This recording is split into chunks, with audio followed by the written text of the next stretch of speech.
奶粉短缺嘅問題啦。近日都報道過咧，就係部分嘅零售藥房有抬價賣貴奶粉。咁但係究竟奶粉商有幾多係供應到市面呢？而家並冇全面嘅資料㗎。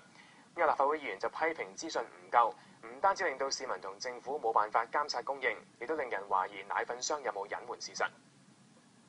奶粉一罐難求，奶粉商承諾會加大供應，確保足夠。點樣至算係足夠呢？美素佳怡喺農曆新年期間會增加供應，比起舊年同期多1倍到100萬罐。星期五又會一次過向830間藥房，每間供應超過100罐奶粉。剩低嘅數目點樣分配就未有詳細交代。美贊臣喺早前就話會額外增加54萬罐，咁即係增加嘅比例係幾多呢？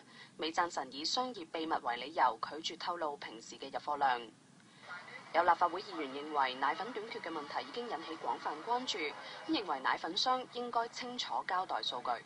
咁但係如果奶粉供應商都唔能夠向香港嘅市民大眾係去披露呢個資料嘅話咧，你係會即係好懷疑到底奶粉供應商係咪刻意地咧係去隱瞞一啲事實，會唔會係確實已經出現咗好嚴重嘅奶粉短缺嘅情況啊？甚至乎咧係奶粉供應商自己本身都係希望維持呢個奶粉嘅價格係一個嘅高嘅水平，所以